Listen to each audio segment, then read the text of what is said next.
More than 200 years ago, the British finally gave up the American colonies, and now they are back and they're occupying our writers' colonies. The New Yorker, the New Republic, Vogue, Harper's Bazaar, the National Review, and TV Guide, all American name brands, are all run by British editors. And last week it was announced that 35-year-old James Truman from Nottingham will top the masthead of Condé Nast Publications as its new editorial director. What's become of the American editor, and what is the British influence on our brand of magazine journalism? Joining me now, some of America's editors. Harry Evans, formerly the editor of the London Times, who came here to start the Condé Nast Traveler and is now the president and publisher of Random House. Christopher Hitchens, British-born writer for The Nation and Vanity Fair magazine. Tony Hendra, Anglo-American editor of Spy magazine. Rick Stengel, an American and a contributing editor of Time magazine. Finally, Kurt Andersen, another American who is the new editor of New York magazine. Welcome. I start with you, Harry. What's going on? Why so many Brits, including your wife, Tina Brown, who recently took over the New Yorker? Well, they must have something to offer because so many different publishers and proprietors, including CBS, employ Brits. But think of it like Korean grocers. There's kind of waves of immigration into the United States. So I should think of these British editors as Korean grocers. Yeah, with a different accent. The Americans are enormously receptive to ideas. The Brits are very nonconformist, and working in Britain there are not all these opportunities. In the United States, which became rather institutionalized and formulaic in its journalism in the 70s here, needed an infusion of different, more eccentric individuals. You know, Roy Thompson said of my paper, it was a licensed home for salaried eccentrics. And the United States provided the perfect vehicle in many of its journalistic forms for this infusion of eccentricity and also of a different way of looking at the world. Don't forget the Brits, having become an offshore island many years ago and not really being very important, nonetheless had a kind of world perspective and travelled a lot and so on. And the competition in England and the variety of journalism is so much greater in the United States that they picked up a few things on the way which are quite useful over here. Kurt, do you agree with any of that or all of that? That is an explanation. I would also say that the degree to which Americans have been sort of habitually impressed by English people and sort of automatically add 50 IQ points to the reckoning of somebody's intelligence if they speak all with an English accent. All those people accent. have a British secretary, for example. Well, there's that. But, you know, Cy Newhouse is clearly a sucker for Brits, and more power to him. Mort Zuckerman, Rupert Murdoch, Larry Tisch of CBS. It's not just Cy Newhouse. You're right. It isn't. It is an across-the-board problem. I agree. I mean, this perception of Brits certainly it goes beyond editors. I mean, Kenneth Branagh, for example, who's widely regarded and touted as you know, the new Larry Olivier and the new Orson Welles. No one seems to ever have thought of him as the new Richard Attenborough. I mean, he's actually a made-for-television Shakespearean actor. He's not. He doesn't have class in any sense that Americans think of as class. I mean, I don't actually think of this influx of British editors as bringing either eccentricity or class. I think the influence comes far more from the fact that the British editors and writers are far more willing to bottom feed than American ones. Bottom feed means... One of the self-loathing Brits that we've heard so much about. Bottom feed means what? I want to make it clear that I don't regard myself as a Brit. I've lived here for 30 years, and I'm not a Brit. You edited a magazine which was stolen in its principal idea from England, Private Eye. And that's for bottom feeding. You have to blame Kurt for that. I know, but I mean, he will agree it was stolen from England, the idea of a satirical magazine, and bottom feeding is ridiculous because half the Brit journalists are not bottom feeders. British quality journalism at its best is very high. Well, Rupert Murdoch once said that there are two forms of press in England. One is the popular press, and the other is the unpopular press. And I think the vast majority of the people that we're talking about come from the popular press. And which sells all the magazines and newspapers. Christopher, class is still... No, but he still hit the key word, which is class, I think. I mean, in America, class means style, moxie, you know, anything cool is classy. Interesting choice of word, because in England it means all those things too. It also means class. Right. And you notice, for example, that the word or the term WASP, which is a term of ethnicity, to describe the only people who don't have a Fifth Avenue parade, and probably get laughed at if they did have one. It's also the percentage of the overall population is declining. Right, but it's also a term of class. I mean, George Wallace, you could say, was a WASP. He's white, he's Anglo-Saxon, he's Protestant, but he's a dolt, so he doesn't count. Whereas William Buckley, who is Irish and Catholic, somehow is a WASP. So to be able to pull this trick of your ethnicity being your class, doesn't give you extra IQ points, it's true, but it gives you points you have to be careful not to exploit sometimes, like the AT&T lady who says, you know, we should keep talking, love your accent. Right. And I always reply to her, actually, it's not me who has the accent, madam, it's yourself. And they find that charming, you see. And so I have to be careful not to use it. You find the accent or the remark? I like to think both. All right. Rick, you've written about this. Is there something going on here, or is this simply a recognition that Tina Brown and Liz Tilberis and Andrew Sullivan and Tina Brown and Anna Wintour and Althea Disney simply are talented editors, and it has nothing to do with some need for a British patina on your magazine? Well, I think there's a certain amount of accent envy, as Kurt said, that people think that because someone has an English accent, they're brighter than we are. There's also the fact that all of these people who go into journalism probably were English majors and probably had these Miss Flute Snoots who are Anglophiles and, you know, grew up worshipping the bard and thinks that anyone who speaks with an English accent is automatically superior and automatically more fluent. And in fact, just listening to all of you gentlemen today, I mean, you're all so articulate and so fluent. I mean, you know, we could just give you our magazines and, you know, let you edit them and write them. But the magazines are better because these people are editing them, yes? Well, I think so. what happened... And frankly, I think that the explanation, you know, the explanation given that there's some class of people here who are capable of editing magazines better than Americans are, isn't the cause is actually, it seems to be much simpler. You know, we talk about pack journalism. There's also pack ownership. I mean, one owner sees another owner with a Brit editor, and they follow suit. It's a trend. Yes, you well, know, I might add here that all these owners are Americans, and that's also true in Fleet Street. I don't know what proportion. It must be well over half of Fleet Street is owned by North Americans, if you count Canadians. That's a very good point. And so we're just the hired help. I mean, That's it's just, right. it is just like having it's like having an English butler. That's you know. exactly right. In fact, We're not going to get above us. Get me an English editor to go with my English butler and my English secretary. This is our paltry, tiny, ironic revenge for the total surrender of British power to the American Empire. Yes, it Absolutely. is. But it's right. But it's a slight reverse for the cultural imperialism. America dominates the world with Hollywood and all the other cultural influences, and the tiny infusion of British, who are not bottom feeders in my judgment, is a small compensation for the national... What is a bottom feeder? I think we need to clear this up. Well, Mr. Hendra, otherwise the audience is going to think it's one of those things the British... You haven't gotten over that remark, have you? No, Yeah, no, but I'm because serious. it's so wrong. I'm serious. It sounds like the audience is going to conclude it's one of those things the British are sort of famous for in their public schools. Yeah. If we don't clarify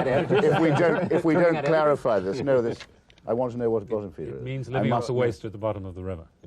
Well, actually, It means being a garbage was fish. expense accounts. That's why British people came here, which is magazine bottom feeding. But I do think there's a kind of serious reason for this. I don't want to change the whole texture of the conversation, but what happened with American journalism is that it started to become more subjective rather than objective, I think, in the early 80s. And the Brits are the masters of kind of subjective journalism, tendentious, opinionated reporting.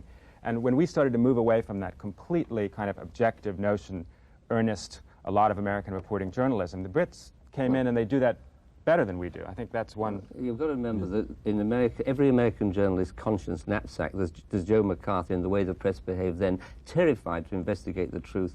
Unfortunately, what's been replaced in American journalism is adversarial journalism, trivial pursuit of private individuals and celebrities, which is very much an American phenomenon, may have been given a gloss by some of the British, instead of going for what really matters. When one thinks of the enormous scandals in America that have never been covered, whereas any kind of adversarial thing is blown out of the water. You know, you think of the nuclear tests, you think of the SNLs, you think of the National Rifle Association, all missed because we're the American journalism as a whole is so concerned with adversarial relationships rather than digging in investigation. That's because all the British editors weren't covering that. They didn't understand the American events. No, in America, there's heaps of tendentious journalism, but it comes packaged as objectivity. That's the only difference. I mean, in Britain, the press doesn't pretend to be objective.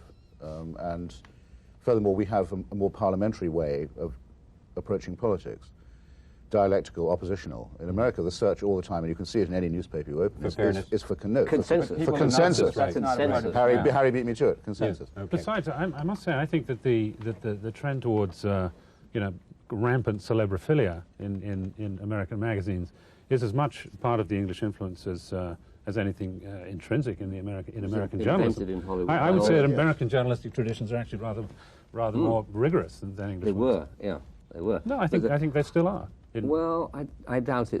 Look, look at the Reagan years. So much, the press here was on bended knee, as Mark Hertzgaard pointed out. Gorbachev proposed ending nuclear tests. Not a single journalistic organ in the United States, including Spy, including The Economist, which is British, including anyone, investigated Gorbachev's proposal. They all said communist proposal. Every single newspaper. The amount of bended knee journalism here is absolutely incredible in front of power, but they don't mind going after private individuals. What they're not really good at is monitoring power. But that's just... You agree with that, Gary? Real power. I think it's true, but I think it's a different discussion. I think it has nothing to do with the British versus American. I think American reporters, by and large, are sheep and lazy and not very bright. But I think that's true of journalists everywhere. I don't think that's unique to America. I do think that one thing that British editors have served them well versus American editors of the pre-Tina Brown age is, I think American editors, in addition to falling into certain formulaic approaches to producing magazines, there were the very serious editors, the previous editors of the New Yorker, the editors of the Atlantic, the very serious and seriousness and sobriety of a certain very dry kind. And then there were the fun, frivolous, editors. I think. Good point. Yeah, it is a very good point. Ms. They came Brown, along among in others, contrast to what preceded them. And we're able to, as one is at a dinner party, to mix the high with the Very low good and the point. smart with the meretricious and I mean, maybe occasionally too much on the meretricious side, but I think that skill of being able to play in all the various realms of social existence has served them very, very well. Sounds like our broadcast, doesn't it? Yeah, absolutely, but that must be related to the class point also, because in America there isn't supposed to be a class system, whereas anyone who's been dragged up in England has class in the air they breathe, and everyone's, as Orwell says, all English people are branded on the tongue, right? So that it helps when you come over here, you have a sort of extra, or you may have, if you're lucky, an extra status radar, as Tom Wolfe calls it. Wolfe, by the way, has the Brits very well taped, I think. In The Bonfire of the Vanities, the role played by the English in New York is, I think, brilliantly exposed. But part of the reason the Brits come here is to escape the class system in Exactly. England. That's exactly what I was asking. Because, That was my next question. because as soon as you open your mouth here, no matter where you're from or what your accent is, people immediately assume that you're upper class. In England, as soon as you I'm open always your being mouth... asked if I'm from Australia. That's the What tie, class does that make you? Christopher. And let's bear in mind this, the thing wouldn't happen unless the Americans were enormously receptive. And of course, enormously creative. One thinks of Clay Felker's New York, which Kurt's going to take over, Right. and one thinks of Rolling Stone. Enormous creativity in American journalism. Right. I mean, let's get so defeatist about this. Well, I no, but feel- who's defeatist about it? Well, every chair I go, people saying, "What are you Brits doing in journalism?" I feel like saying, "What are the German Jews doing with atomic physics?" The Columbia Journalism Review devoted almost an issue to it, didn't they, or something? it is, You know? But I think there's another aspect too of the sort of New York intelligentsia's Brit bashing, which is that the liberal literary scene is so politically correct, they've got no one else left to hate. And actually, Brit bashing is a sort of form of PC xenophobia. Because they're white, they're European. They're fair game. You need fair And it game. goes with the turning of England into a kind of theme park, populated by upstairs, The United downstairs, Magic Kingdom. Well, upstairs, downstairs characters, and We are on masterpiece PBS after all. Yeah. Oh, Give no, me- so- well, you know what Tom Wolfe calls PBS? Petroleum's British subsidiary. So there you have it in a nutshell. Can there anything be said about the culture of journalism and magazines in London Well, I that think- leads to a different kind of process of creating editors? Well, I think Kurt Andersen was absolutely right. There's what I- much more sense of craftsmanship that a journalist in England can move from a bottom-feeding newspaper, the Daily Mirror, to the Times. And it isn't really thought a lot of because of this ability to change and the sense of irony which pervades the society. So there's much more flexibility, whereas here, you're a very solemn, serious journalist, or else you're a kind of celebrity. There's nothing in between. And I think that training is very important. I don't know what your background was. I began on a weekly newspaper, I went for an evening newspaper, I went for a popular newspaper, a serious newspaper. God knows what I am now. But I mean, you must have experienced that. The range of training is much, and the competition is so intense. America's so And there full are of no schools monopoly. of journalism. Very important. No schools of journalism. No, the monopoly very is idea very is social. There's no Well, competition in Well, America among not magazines? by comparison. Well, magazines are the competition here, whereas in England the newspapers are compete enormously, and the range and richness of the papers. So that experience leads to people who later become magazine It leads to editors. certain skills of deception and appearances of class, as Chris would say. What would happen if, why no American editors are going over to edit British Because the English publications? are less receptive for one thing, and it's a poorer society for another. And the British are much more linter than the No, Americans. actually, that's not quite true. I mean, Bill Buford, who's a friend of mine, is the editor of Granter, Yeah, but he's which is a very successful magazine. He's Now, very it's now he's bound also in with sort the of New York faux Review of Brit. Books. I mean, Yeah. Also, by the way, Buford has written by far the best Account of soccer violence. account of soccer violence, and reminded us there are far more soccer hooligans than there are butlers in the length and breadth of England, which is not an impression you'd get if you exactly. if you only got He knows England, that because he's an from the American, tube. Yeah, and a bit of a hooligan also. But I'd like to address this business of the eclectic background of the British editor. I mean, it seems to me the proximate cause of this discussion is James Truman becoming the Yeah, it is. design director of Condé Nast. It was the immediate cause of this Immediate discussion. cause of it, and he seems to me to be absolutely typical of the kind of editor you're talking about. But I think Details is a frightful magazine. But he's not typical. It's a television on paper. It's full of sight bites. It's like channel surfing. Well, Old folk. I really do think it's a dreadful magazine. Sounds a bit new. But the fact is, it's selling a lot more. I mean, he obviously tapped into a wider market than the magazine had before. Frankly, I think if I had those resources and I could sell a magazine for $2 a copy, I'd probably be able to get 400,000. People who own magazines want to have the magazines be a mirror of television. They think, Jesus, we're not in television. Much more people watch television. Nobody reads magazines. We want our magazines to be like television. Well, I don't think that's entirely I think you're true. imagining it to be much more conscious in capitulation to video than it is. I think so. I A agree couple with of that. questions for one. But on James Truman, by the way, Yeah. he's enormously skilled and very intelligent, and he did a very professional job on Details, which you don't like. He might have been editing The Economist on my thesis. You know, he's got that versatility. Incidentally, look at the prestige of The Economist in this country. Exactly. It's extraordinary. People. What is that? Is that people the say, same idea we respect? Yes, it's My- inordinate and outsized. way My beyond- hometown rag, the Washington. What? I mean, the respect it gets is far beyond what it deserves. It's extraordinary. I mean, my hometown rag, the Washington Post, will quote The Economist as if it was quoting a government source. It's quite amazing. A source There in can only London be- said yeah, today. Yeah, it's really astonishing. But it's oft-quoted but less read, one of those magazines. Is the influence of British editors also taking place beyond the editor-in-chief, beyond Anna Wintour Well, at it's Vogue, a beyond very Tina important at... point here. When I was editing Condé Nast Traveller, I asked somebody to design a map showing all the beaches in the Caribbean, the depths, where the hotels were. I tried 6 artists in the United States, not one could get it right. I finally imported John Grimwade, who's a graphic artist par excellence. Now he's established a tradition of that kind of graphic explication. So I think it's as Harry Benson, the photographer, hundreds of people. There are also many failures, or as it were, slinking back on the first banana boat, whatever the equivalent is.